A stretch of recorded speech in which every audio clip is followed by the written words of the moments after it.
16 begins in an hour. Do you remember your Sweet 16th?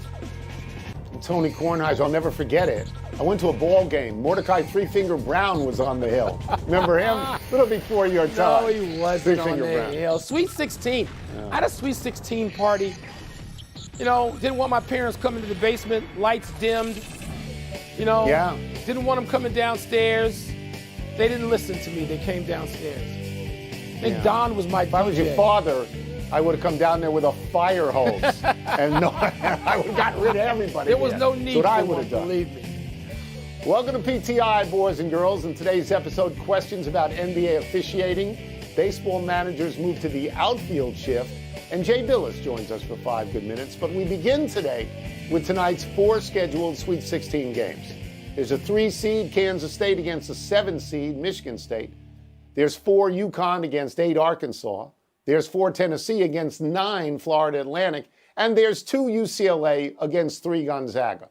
Wibon, which game most intrigues you? I'm not missing a possession of any of this. So they all do on some level, Tony, especially now that we've gotten to a second weekend, a third weekend if you watch conference tournaments, and you have an identification of players and, I like watching this kid. I want to see what he can do in this situation. But having said that, it's UCLA Gonzaga. There's no question. I mean, Jaquez is a player that you want to see for UCLA. And when I first heard people, analysts who should know, comparing him to UCLA greats, I wanted to go old man and say, what are you talking about? This kid can't be Marcus Johnson. This kid is not with Sidney Wicks and Curtis Rowe. And then you watch him and you say, let me pipe down a little bit. And then I like watching Drew Timme. Because Drew Timme has got, I keep hearing what he can't do. All I see is what he can do, dropping left hand hook shots over his right shoulder and just being this sort of Tim Duncan, Kevin McHale hybrid dude who may not be good enough to play in the pros. I like watching him specifically, and I picked Gonzaga to win the whole thing. So Gonzaga, UCLA, Tone, if I can only watch one game, that would be the game, but I'm going to watch all of them. I'm not going to argue with any of that because you're 100% right. In terms of history, in recent history and far away history, these two schools are incredibly important. I find myself wondering why that's a Sweet 16 game and not an Elite 8 game or maybe even a Final 4 game. But I'll move on. I'm like you, I will watch as much as I can. I give Florida Atlantic a real chance over Tennessee. Me too. They've won 33 games this year. And Tennessee's going to have difficulty preparing for a team that they've never seen, and they know nobody in the conference. And not only that, Tennessee had a signature win against Duke. I don't know if you can get up for Florida Atlantic after you've played Duke. And Florida Atlantic's 33-3, which is tied for the best record in the country. Kansas State is a team I like to win the whole thing. Kansas State and Texas. But you know what? Something happens to Michigan State that causes you to fear them in March. Tom Izzo get better.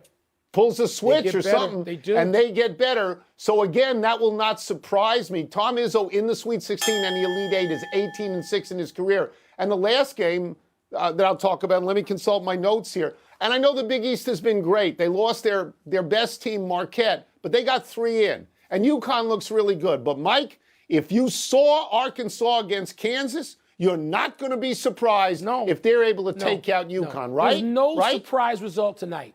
So I don't want to see any stupid headlines on any channel that say upset alert and this is no, stop. Put the seeds away, put your phones down and watch the game. Try doing that, youngsters. Watch the game. Let's move to officiating in the NBA.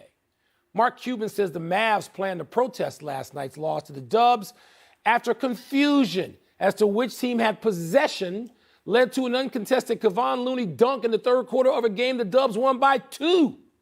And after losing to the Lakers, some of us might say getting hosed, Suns coach Monty Williams expressed dismay about the 46-20 free throw disparity in the Lakers' favor with Devin Booker, my man, adding, quote, I understand the agendas that are being pushed, close quote, ouch. Who has a stronger complaint, Tone? Mavs, Suns? The Mavericks have no complaint. They have no complaint. The ball was clearly off one of their players and immediately called it was off one of their players. If they decide that somehow that has changed and they go to half court and expect the ball there, that's a failure of coaching. If I'm a referee and I'm ready to go, and one team is ready to go and the other team isn't ready to go, I may hand them the ball. Now, could I stop and could I call Dallas over and say, come on back here? I could have done that. But maybe the referees are sick of Mark Cuban's hysterics. Here's Cuban. This is a great quote. He called this the worst officiating non-call mistake possibly in the history of the NBA. Sit down, Sparky. Nobody wants to hear this. Phoenix has a greater complaint because the disparity is 20 foul shots to 46. And maybe that deserves scrutiny. But I'm going to tell you what deserves scrutiny. Your boy, Devin Booker, saying he understands the agendas are being pushed. Whoa. Devin Booker has just suggested that the league is fixing games so that the Lakers can get into the playoffs. He's your boy. Defend your boy. I'm going to defend him. And I'm glad you skipped right to that. The Mavericks thing was a fluke. I saw that. I went, whoa, it's a fluke. Tony, I sat through a really dark night episode with the Los Angeles Lakers having a free throw disparity like this in a playoff game in Sacramento. It ought to be the most embarrassing chapter in the NBA's modern history. I was there. I don't have to look at a 30 for 30. I covered it. I wrote it the next day and forcing a phone call from David Stern to say, we got to talk about this. We're going to talk about it because agenda, and this is the word Book used, and Devin Booker is measured. He's not out there popping off, okay, like people from another team, Memphis. He's not doing that. He's measured. The word agenda suggests intention and manipulation. Now, I don't know that there was that. But I know the sentiment. I saw the Lakers rewarded a game. I saw a game in 2002 in the playoffs stolen. I saw the Sacramento Kings cheated out of a playoff win and a series win. Saw it. So I understand the history here. And there are people, Tony, the NBA, conspiracy theories float around the NBA like no other league because there is a belief, pop culture belief in this stuff. And there are dear friends like, oh, wait, let me do it again. You and Stephen A., who root for these pillars, Celtics, Lakers at all costs, Celtics at all costs, big market teams, glamour teams. Phoenix is not that, even though it's the fourth or fifth biggest city in America. Booker knows that. He knows what they're up against. I applaud him for using it. He's going to get fined. I'm not going to volunteer to pay any of it, but I know what it is. And for people to act like it didn't exist, Tony, it's a fair sentiment to express, and it's the league's fault. I saw it in Sacramento. I saw it. I was there. I'm fine with what you're saying, but if there were a living, breathing commissioner of the NBA, he'd call Devin Booker in. Yeah, and he'd call in Luka Doncic for doing this, as if the referees were bought and paid for. Yeah. If there was a living, breathing commissioner, which there might not be, let's move to baseball. One of the rule changes everyone seems to like is outlawing the infield shift, which resulted in infielders playing in the outfield to create nearly impossible paths to hitting safely on one side of the field. But the outfield shift is still legal. And as Jason Stark writes in The Athletic, a few teams have taken their left fielder out of left and put him in short right. Wibon, should baseball be concerned with the outfield shift? Not yet, Tony. I guess you could get concerned if, you look at the results, and that's all they do in baseball now is look at the results. They'll compile every possible number to figure out whether it's being distorted, and they'll go back to it, and Theo will do a great job of that with assistance, no doubt. But you know what I'd like to see? I'd like to see it organically defeated. This reminds me of like when you pull sides together in my park in West Chatham on a Saturday morning. You only got 14 kids. You got 7 each. And you have to say, well, right field's closed, and you can't hit the right field. That's an automatic out. Right. What are we talking about here? Major League Baseball players can hit a baseball, even the ones that are throwing 100 miles per hour, almost wherever they want, whenever they want, at least in that direction. Make them pay. That's why I don't really like the shift outlaw anyway, because you can make people pay by going the other way. You don't have to pull. You don't have to hit it over people. You can make them pay. So I wouldn't be concerned about it, but I'm not running baseball. Yeah, I mean, people have to understand this. Baseball is a game of one person against 9. It is stacked for the defense all the time. So the great hitters learn how to place the ball where the fielders are not. For reasons that I don't really understand, left-handed power hitters insist on trying to jack it out rather than going opposite field against a shift like this where they will get at least a double and usually a triple because there's absolutely nobody there. And the important thing to understand is you can't drop your third baseman or your shortstop into left field because they have to have their feet in the dirt. In the dirt, right. And what I don't understand is this, and I understand the outfield shift. You got nobody on. You got a left-handed hitter up. You got a ground ball pitcher, and I stress circumstances, though. Right, I stress nobody on, so I understand that. What I don't understand is this: every major league team has hitting coaches. What are they teaching? What are they teaching? They're spending Teach the too hitters, much time on this junk. you know, The intellectual teach capital the hitters to go the opposite way. on some circumstance that may happen to your team twice in a season. They're going to spend all their time like little boys saying, let's get the candy this way and not that way. Let's take a break. Stop it, please. As Wibon continues to scold everyone in America, let's take a break. But I'll tell him. Coming up, we will ask Jay Billis whether UConn or Tennessee is the more vulnerable 4 seed tonight. You don't want me to have to tell people where to go again. Does he give Gonzaga or UCLA the edge in that matchup? You're right, Tony. Go over hitting the ball to the opposite field and stop all this nonsense. Baseball full of it. In a story we broke in our first segment, the Sweet 16 tips off in about 45 minutes, so it's perfect time to bring in our great friend Jay Billis. Let us start with the 6:30 game, which is Kansas State, Michigan State. How do the Spartans, who are always a miracle, you know, in the playoffs, no matter what their record is getting in, how do they match up against the Kansas State lead guard, Marquise Noel, who's been so fabulous?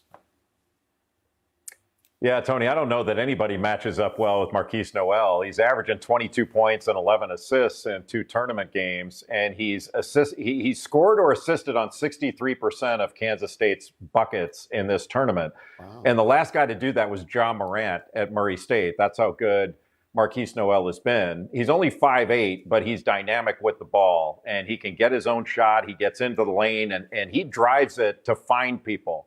And I think he's going to have to be made by Michigan State to complete plays and finish plays at the basket rather than spray it out. So you don't want to overhelp on him. You know, Michigan State's not the same kind of rebounding team that they've been. But what they really need to do is take care of the ball. And they've been doing a good job of that. They only went 2 of 16, I believe it was, from 3 against Marquette. Michigan State did. And they're going to have to shoot it better. And they are a much better shooting team than that. They shoot it about 40% from 3. I think it's 39.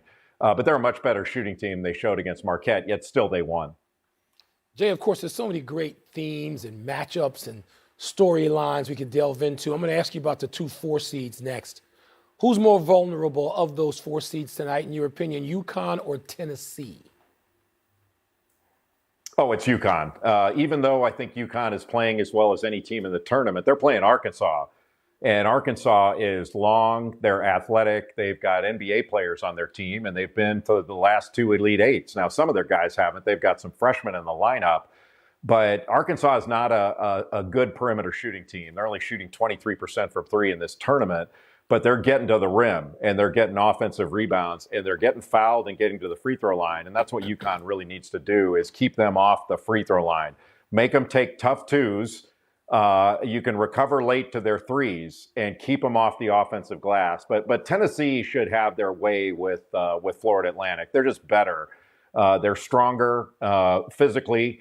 They offensive rebound better, and they're much better defensively, especially guarding the 3, where Florida Atlantic makes about 44% of their buckets come from 3. And I think Tennessee is going to be able to take those away.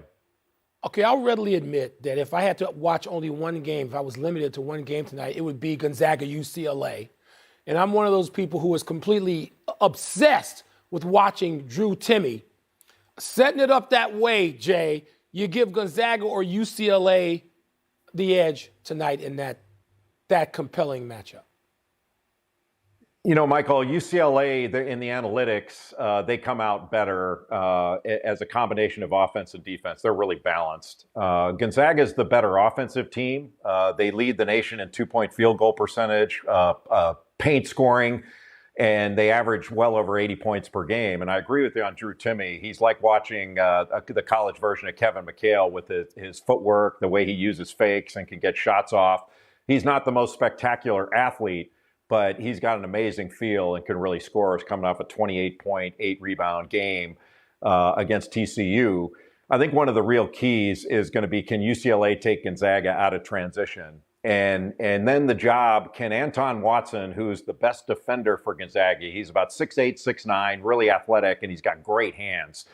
I think he's going to wind up guarding, at least I would put him on Jaime Jaquez Jr., who's been a first-team All-American.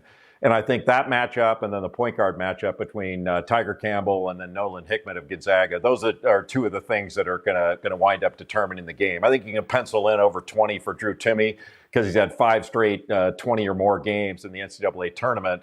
And if he gets 20 or more in this one against UCLA, that'll be his 10th, and that puts him in pretty rarefied air. But I favor Gonzaga just a little bit in the game because of their scoring ability, but UCLA can slow the game down and take them out of transition. And don't be surprised, it's a coin flip game. We will get you out of here on this. We need a quick answer. We'll look ahead to tomorrow. There are 2 number 1 seeds left in the draw, Houston and Alabama. Which one do you think will have the easier time advancing? I think it's Alabama. Alabama's playing San Diego State, who's no joke on defense. They're physical and they're men. They can really guard. They don't score as easily as Alabama, and Alabama's the most talented team. They got the best player in Brandon Miller, who's had some injury issues in the tournament, but they can go a lot of different ways. They're great defensively. They can score, and I think they have a much easier time than Houston, who's got an NBA caliber shot-making team that they're playing in Miami. Thank you, Jay, We're as prepped. always. We're Thank you. adequately prepped and beyond. Thank you, Jay. Thank you. You can see more of Jay Saturday morning at 10 a.m. Eastern on College Game Day. Let's take one last break, but still to come. Connor McDavid scores his 60th goal. Can he get to 70? And was the return of Ja or Cat the bigger deal? So what's a more interesting question? Why Jay looks so studious today in his blue sweater, or why he has Bill Raftery's name? Happy time, people. Happy 72nd birthday, Ron Jaworski. Most people watching the show think of our friend Jaws as a terrific football analyst. But let's go back to Jaws as an athlete. He was drafted in the 2nd round in 1973 by the LA Rams out of Youngstown State, where he still holds the passing record for most yards per game. Jaws was traded to the Eagles in 1977. By 1981, Jaws had the Eagles in the Super Bowl. When he left the Eagles in 1986, he had the all-time Eagles records for passing yards, completions, and touchdowns. Made the Pro Bowl with the Eagles. And on a personal note, Jaws took me to the Anchor Bar in his hometown of Buffalo, where buffalo wings were allegedly invented. How about that's pretty good. Did you ever beat Jaws in golf, or did he just own you? Was it an Aaron Rodgers Bear situation? Oh, he totally owned me. Okay. Oh, Jaws is 15 shots better than I am. You know, he owns golf courses. Come on. Happy anniversary, Knicks and Suns. On this day 30 years ago, these teams got into a series of confrontations that melted down into a brawl, resulting in an NBA record of total fines of $294,173 and somehow 97 cents. Most of the stories point out that Greg Anthony, who was on the Knicks bench in stylish street clothes, left his seat and punched Kevin Johnson in the head, prompting Johnson to later refer to Anthony as, quote, some scrub. Doc Rivers and Johnson got into it. John Starks and Danny Ainge got into it. Pat Riley got into the thick of it, tearing his pants. After the game, Paul Westphal said in admiration of his opposing coach, quote, he must have a clothing deal. He didn't care if he got him ripped or sweaty. Hats off to him, unquote. I was at courtside for that game that night. The original beef, as I recall it, was between Doc Rivers and Kevin Johnson, if I'm correct. And right now, since I'm friends with these guys, I would invite Greg Anthony, Doc Rivers, and Kevin Johnson to all join me. I'll pay for the meal at Kevin Johnson's restaurant, Fixin's, right near ESPN in LA. How about that? Think they'll take me up on it? Way to beg for something free. I'm paying. What a name drop by I'm paying. They're not going to ask you to pay now. Happy trails to last night's game for the Arizona Coyotes. They lost as Connor McDavid got 2 goals. One off the Coyote goalie's head in the first period, and one on a breakaway in overtime for the game winner for Edmonton, 4-3. These goals were numbers 59 and 60 for McDavid, who has 10 games left to become the first player to reach 70 goals since Teemu Selanne and Alexander McGillney both got 76 goals 30 years ago in 1993. In this century, only Alex Ovechkin has gone over 60, 15 years ago when he got to 65. McDavid's on pace for 68, but he has 5 games left against Arizona, Anaheim, and San Jose, who are all weak teams. Tony, McDavid has something all those other guys don't have. He can bring you out of your seat. He thrills you. All the guys you mentioned are great, great players, Hall of Famers. But McDavid, I'd rather watch him. I'm taking him over all the others. Let's go quickly to the big finish. John Morant had 17. Karl Anthony Towns had 22 in their returns. Which is the bigger deal? Cat had missed 52 games, Tony, so I'm going to go with him returning to Minnesota, particularly with their best player out for 3 straight games. Giannis had 31 and 14 in fewer than 24 minutes, but it was only the Spurs. You impressed? He's the MVP, Mike.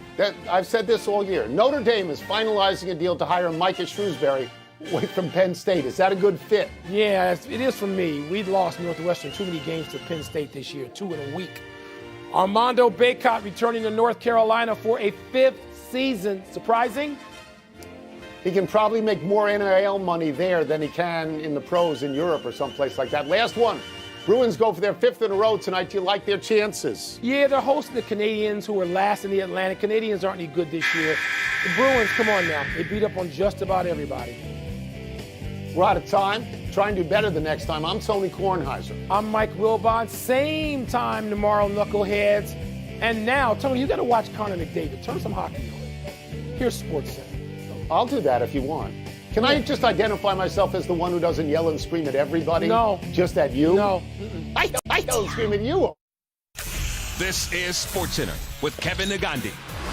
Welcome into SportsCenter. Fun 30 minutes ahead as we get you ready for tonight's Sweet 16 matchups with our experts, plus the latest contract concerns with Lamar.